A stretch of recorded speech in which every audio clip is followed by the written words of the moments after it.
So at the moment, because of the cost of government, that gap, and I don't know, we'll call it Topher's gap or something. We'll have to find a name for it. The difference between what a median employee costs their employer and what that median employee is left with in purchasing power after the cost of government, that gap is the only metric that matters. And if we can reduce that gap, our quality of life will improve because our income will be able to afford our cost of living better. If that gap increases, which it does every time there's increased taxation, increased government spending, increased regulation, increased any of those things, every time we make that gap bigger, we make the cost of living crisis worse. And the reason why this matters is because it brings into sharp focus the fact that you cannot fix this with pay rises. You cannot go out there and campaign as an industry and go, we want to raise the minimum wage. Okay, but if you raise the minimum wage by $5, you raise the cost of that employee by $7 or $8, and of that $5 raise, you only get to the spending power of $3. So now all prices have to go up for a $5, $6, $7, $8 per hour increase in employer cost. That's how much prices have to go up in order for you to have an additional $3 in real spending power. You're chasing your tail. We cannot fix this any other way than by reducing the cost of government. So I agree with you, and we've had this discussion before, but the bigger problem here is how do you get the average person to understand what you just said? Because I get it, you get it, people in business get it.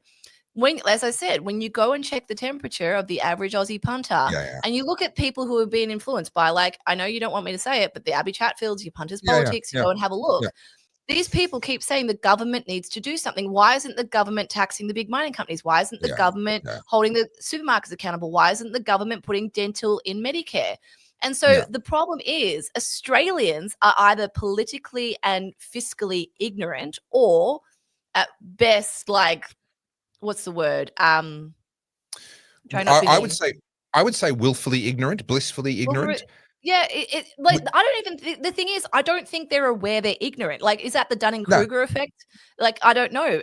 This is the thing that I can't seem to make peace with myself, because like when I talk to people like you, I'm like, yeah, obviously, duh. Like this seems like common sense to me.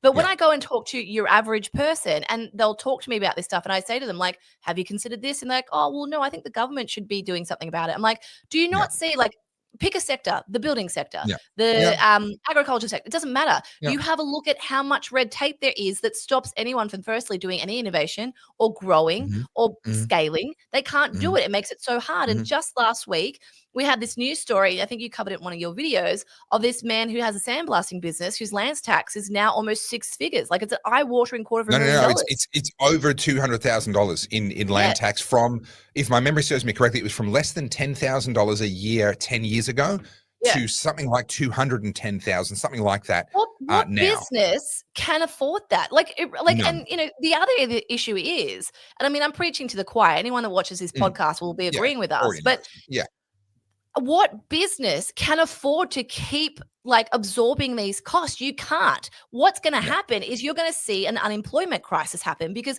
businesses are going to be shutting doors. Business has been shutting doors since COVID. And like in Melbourne, right? Like, let's use the hospitality sector. We saw that with the increase of the minimum wage plus all the, what do you call it? The loadings, the weekend loadings. Weekend and public holiday and everything else.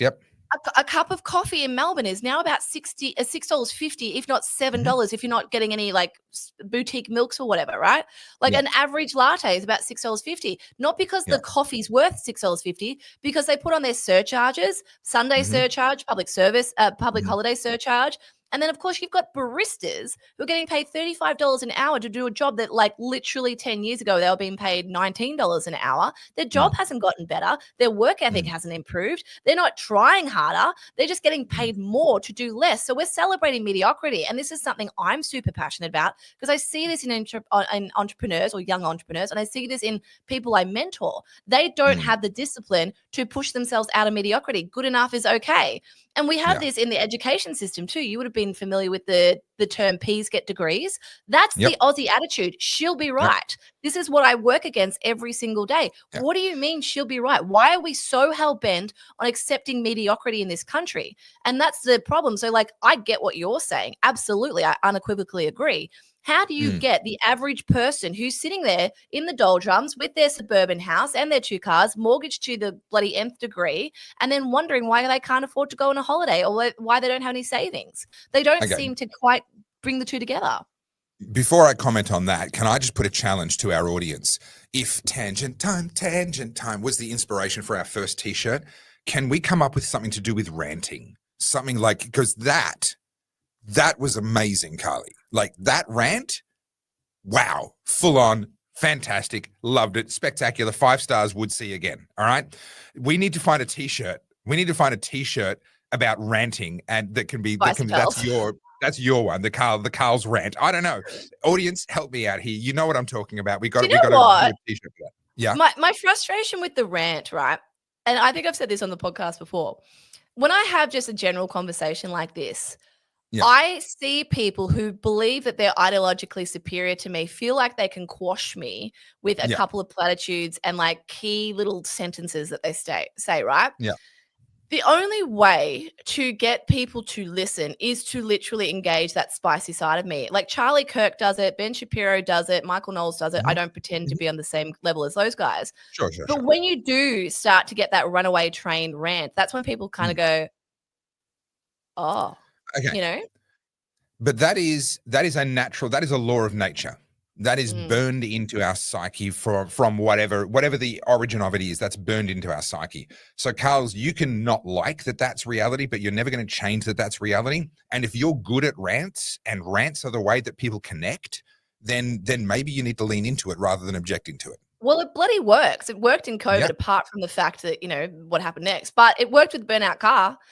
And this is the thing. I fight against this all the time because I don't want to be known as the ranty person, right? But whenever I do those friggin' rants, they work. It gets people to listen. And like, you know, not to keep bringing up the same thing, but 40 million views. I obviously said something that made people listen, right? The burnout car, people were like, yes, what she said, you know, like, and it was then gone the car got 3 removed. days later. You know, I'm not saying I did it, but I'm pretty much unequivocally saying I did it, you know. But anyway. But let me come back to what you're punter. Yeah, let me come back to that, because again, I don't like my evolution towards being an accelerationist, but I'm just going to be honest about where I'm at. It's warm in here. Join the dark side. Do you have cookies? Well, yes, we have snacks. All right, then I'm in. Actually, you've got sourdough. I know that. So you look, I'm in the dark side. No, I unfortunately have met most Australians when I was in Venezuela, and it was quite shocking. This is why we need a Venezuelan t-shirt too. Yeah. I bring it I up saw pretty it much go every down episode. in Caracas.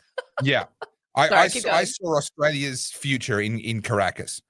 I went to a pro-government protest in the central square of Caracas City, and it was a pro-Chavez. I mean, Chavez was dead by then. Maduro was in power, but they were still doing big pro-Chavez stuff, and they had TV screens with Hugo Chavez's old speeches playing. Big propaganda everywhere. And we're talking about, for those that may not know, we're talking about a complete failed economy. Their inflation was running in the tens of thousands of % per annum. Malnutrition was a massive, forget the poverty line. A huge proportion of the population was below the malnutrition line. Their children had pot bellies, Africa, World Vision ad in Africa style, right? Their kids looked like that. This is a country that had been the richest country in South America only about 20 years earlier, and had been among the richest countries per capita in the world about 120 years ago at the same time when Australia was right up there. And they have had a spectacular fall from grace in the most just devastating, the human cost. When you see it, it's awful. And I go to this pro-government rally and I'm thinking, how can there be a pro-government rally when this is their reality? How can they be pro-government? How can they want more government? How can they be celebrating government? And I watched these people lined up in the city square, and I had someone, a minder with me who was keeping me out of trouble. And I had to make it very obvious, by the way, that my wife and I had to make it very obvious that we were Australian, not American. Yeah. We had to really front foot that fact.